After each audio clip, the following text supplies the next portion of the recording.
Dr. Mike from Renaissance Periodization recently critiqued Joe Rogan's workout and diet. Of course, if you talk about Joe Rogan's workout, you're also going to talk about kettlebells. Dr. Mike made some interesting statements, which I'm going to react in this video. So essentially, I'm going to react to Dr. Mike reacting to Joe Rogan. It's reaction inception. But before we get started, if you want more strength, more muscle, less fat, without going to the gym twice as fast, then check out our free ebook called The Kettlebell Code in the first link in the description.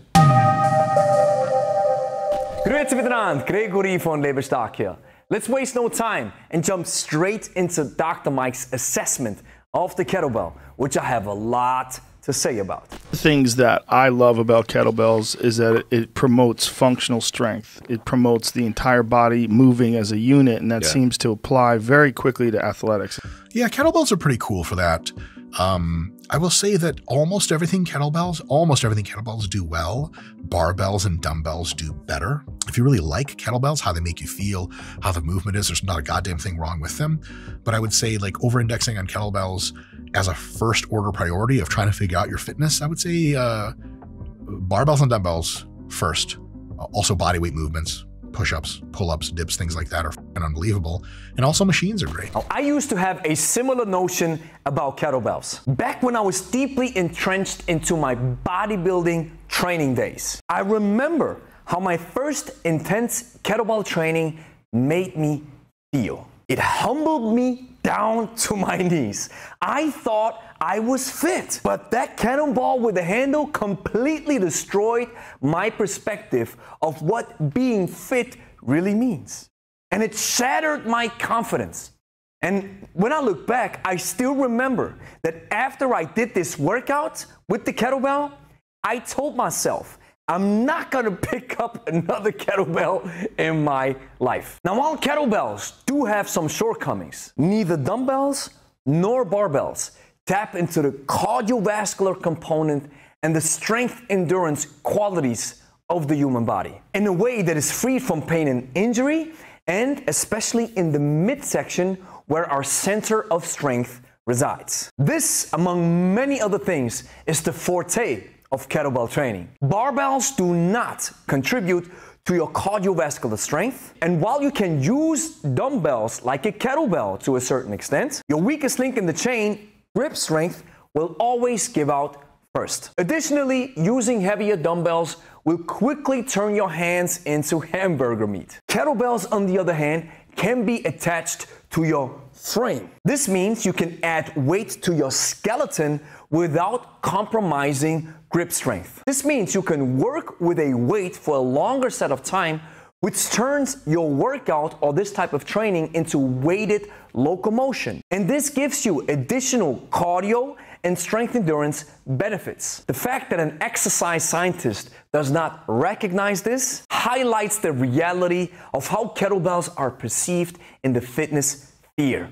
Just like another weird-shaped dumbbell that does not offer you any additional benefits. And if you look at it from this perspective, I completely understand where Dr. Mike is coming from. This misperception is an issue that even popular kettlebell institutions in the West cannot or could not correct until this day. But if you step into Russian territory, you quickly understand that the kettlebell is the king of GPP. And here's an analogy from the sports world. If powerlifting is raw strength and marathon running is ultra endurance, then rowing is the middle ground that gives you strength and endurance. Kettlebell training is similar to rowing in that way, and that's why it is most bang for your buck. Kettlebells are the reason why I can cover an 8-kilometer distance with my non-e-bike in under 20 minutes, or run 10 laps of 400 meters without really breaking a sweat or gasping for air, even though I rarely run or cycle on a regular basis. Functional strength is this really interesting term, which the more you look at it scientifically, the less it means. But it turns out that if you practice or play whatever sport you do, whatever physical activity you do, and you challenge all of the muscles of your body through insanely high, deep stretch ranges of motion, challenging them with heavy loads, getting close to failure, moving the weights quickly on the way up, controlled on the way down, then that really is kind of the 90% of functional strength. There's a couple of things to unpack here. So let's start with functional strength first. Instead of using the bastardized term functional strength, let's call it practical strength. To me, practical strength essentially means GPP. GPP is a concept from an ex-Soviet training system and stands for General Physical Preparedness or General Physical Performance. It refers to a human body that has maximized all human physical qualities for a well-rounded general purpose. These qualities include cardio, muscle, coordination, strength, speed, power, strength, endurance, mobility, and flexibility. Now, kettlebells can address all these qualities at the same time in a single workout, making them time efficient and providing you with the ultimate return on investment in terms of your effort. This unparalleled ROI is the reason why the kettlebell is the king of GPP. Here's the issue, however. Its broad application can be a problem if you want to specialize. But for 90% of the world's population who are not athletes, they need exactly this: a tool that maximizes your GPP without being too intrusive with your daily life that is filled with other demands and responsibilities. Kettlebells make it easy for you to fit fitness into the context of life and not the other way around. Next, let's discuss sports performance. Dr. Mike suggests 2 steps. Number 1, practice your sport. Number 2, challenge your muscles by using a deep range of motion, lifting heavy loads, approaching muscle failure, performing quick concentric and controlled eccentric movements. In short, the bodybuilding approach. However, according to Russian or ex-Soviet researchers and sports scientists Dr. Yuri Verkhoshansky and legendary biomechanist Dr. Michael Yessis, this is not the way to maximize sports performance. Now, of course, while practicing your sport is essential, Dr. Michael Yessis, in his book Explosive Running, explains that he's worked with thousands of runners, many of them being world-class elites. And he found that all of them can and must improve their running technique. So if you're just being told to do your sport without critically scrutinizing your sports technique, then there's potential that is left on the table. So instead, Dr. Verkhoshansky, as well as Dr. Michael Yessis, suggests the following Soviet principle of preparing athletes. You want to build an athlete's journey into 4 phases. Phase 1, build your GPP by improving your body's general capabilities. This is a requirement for phase 2, because in phase 2, we jump into SPP, special physical preparedness or special physical performance. This is where you spend only 20% of your time in the weight room and 80% on your sports activities. This includes, of course, practicing your sport, but also doing specialized exercises that exactly replicate the joint muscle actions that are required in your sport. In phase number 3, it's the competitive phase, where the athlete gets used to the competitive environment. And phase number 4 is the post-competitive phase, where the athlete does a different sport in order to give his mind and body some rest. Dr. Yuri Verkhoshansky also emphasizes the following: searching for a universal strength development regime is futile without considering the type of sport and specific muscular tension involved. In simple terms, it's useless to always lift heavy weights and then not convert that strength into your sports. There's nothing more functional about a kettlebell than there is about a dumbbell or a barbell. Machines, because they auto-stabilize you and you can sit down while you do them, a little bit less functional. But most of the function in machines is gained just because you're gaining that strength for a full range of motion and the muscle mass that comes with it. Now, what if I gave you a tool that can give you a little bit of everything?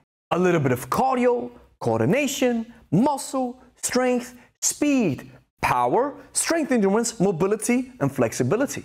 All at the same time, as soon as you pick up the weight for a spin in the same workout. With the only downside that while touching on many of these bases, it won't maximize each quality to the fullest. And what if I told you that there's only one exercise that you can do that pretty much covers everything? What if I told you that you can do it at home?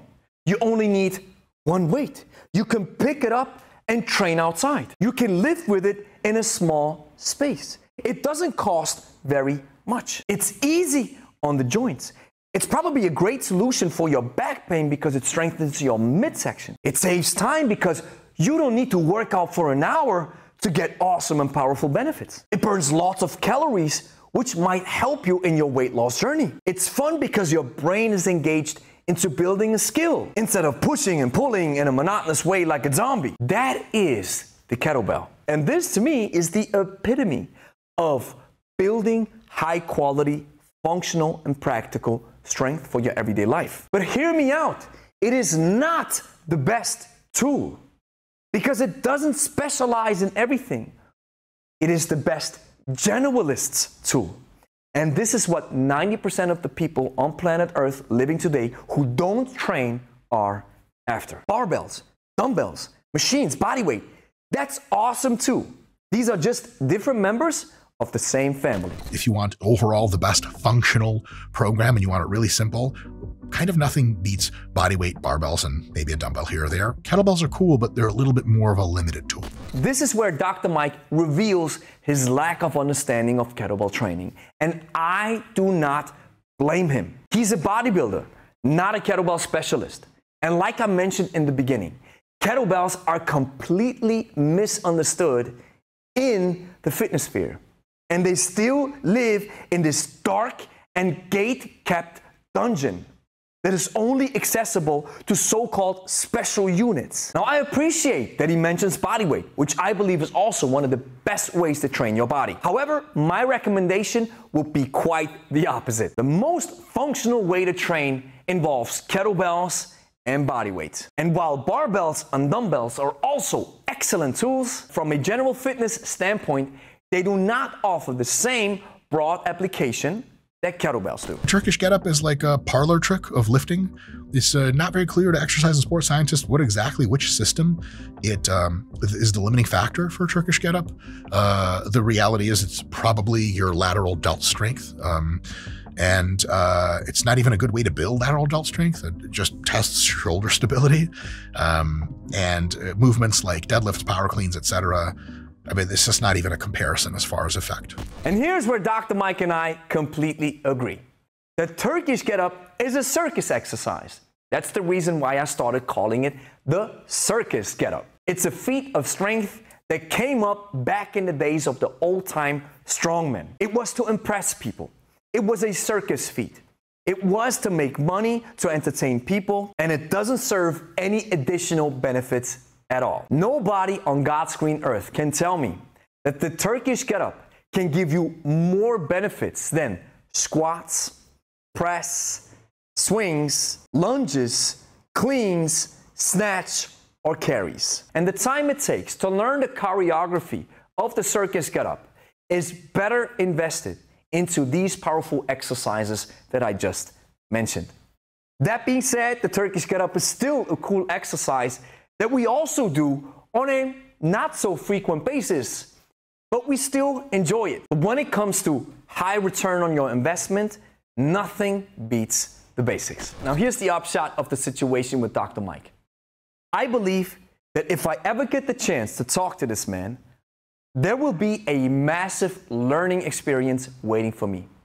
Because as far as I understand, Dr. Mike spent decades in his field. And I'm sure that he gathered lots of experience where I and many of our channel's viewers can benefit from. However, it seems like his misunderstanding or lack of understanding of kettlebells is his blind spot, as well as his understanding of sports performance, where he looks at it through the typical bodybuilder's lens. That being said, I hope I was able to give you a good analysis and perspective on kettlebells.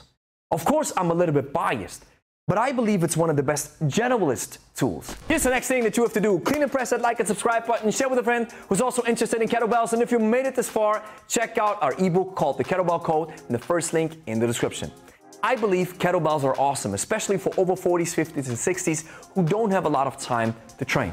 And I just gave you an explanation of why kettlebells are so awesome. And if you want to get started, I want to help you out for free. So download that free ebook in the first link in the description right now.